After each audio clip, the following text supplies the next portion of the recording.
What is food security system? In order to ensure availability of food to all sections of society, our government carefully designed a national food security system. It consists of two components. First one is buffer stock and the second is public distribution system. PDS, known as the Public Distribution System, is a program which provides food grains and other essential commodities at subsidized prices in rural and urban areas.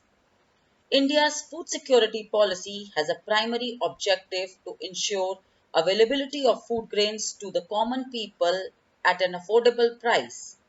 It has enabled the poor to have access to food. The focus of the policy is on growth in agriculture production and on fixing the support price for procurement of wheat and rice to maintain their stocks. Food Corporation of India, that is FCI, is responsible for procuring and stocking food grains, whereas distribution is ensured by public distribution system. The FCI procures food grains from the farmers at the government announced minimum support price. How are the food grains procured? What are the advantages and disadvantages of this method? The FCI procures food grains from the farmers at the government announced minimum support price. The government used to provide subsidies on agricultural inputs such as fertilizers, power, and water. These subsidies have now reached unsustainable levels and have also led to large scale inefficiencies in the use of these scarce inputs. Excessive and imprudent use of fertilizers and water has led to waterlogging, salinity, and depletion of essential micronutrients in the soil. The high minimum support price, subsidies in input, and committed FCI purchases have distorted the cropping pattern. Wheat and paddy crops are being grown more for the minimum support price they get. Punjab and Haryana are the foremost examples for this. This has also created a serious imbalance in intercrop parities. How are the consumers divided? What are its drawbacks?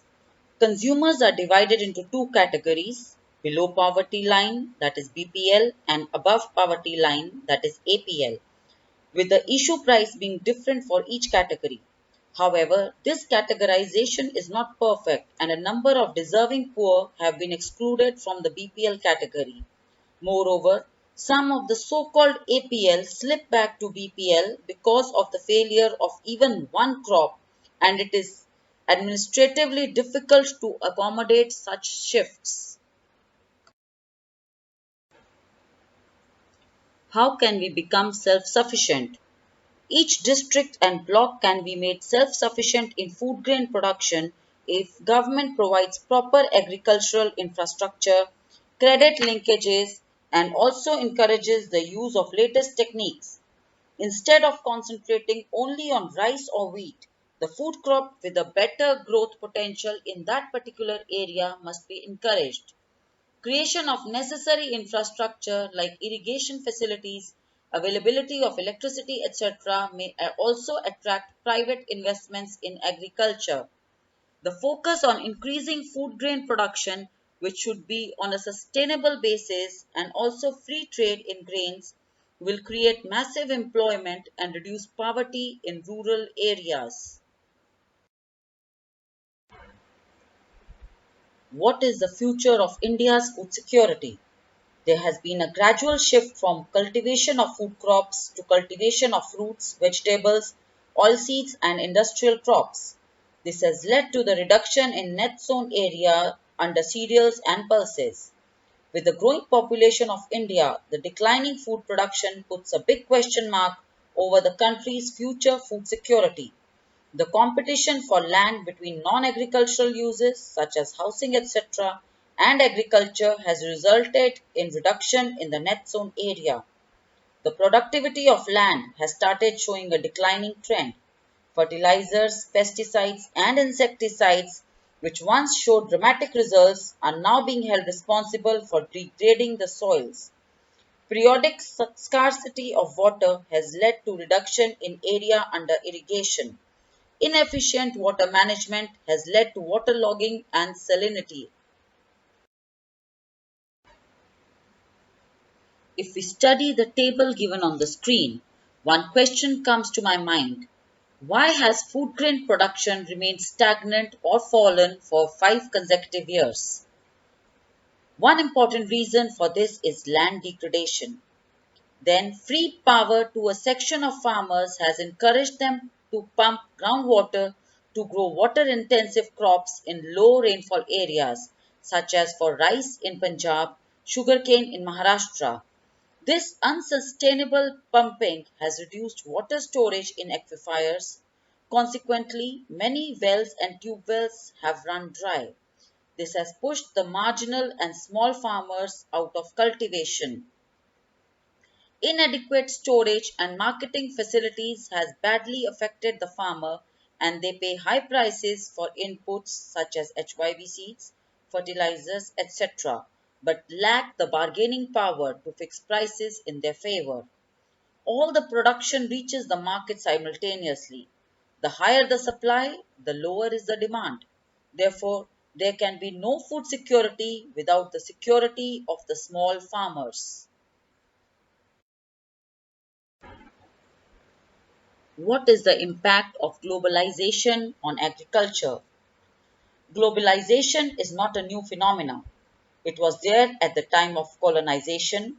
In the 19th century, when European traders came to India, at that time too, Indian spices were exported to different countries of the world, and farmers of South India were encouraged to grow these crops.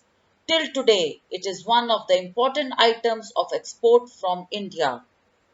During the British period, cotton belts of India attracted the British, and ultimately cotton was exported to Britain as a raw material for the textile industries. The Champaran movement, which started in 1917 in Bihar because farmers of that region were forced to grow indigo for British textile industries, is one of the biggest examples of this situation.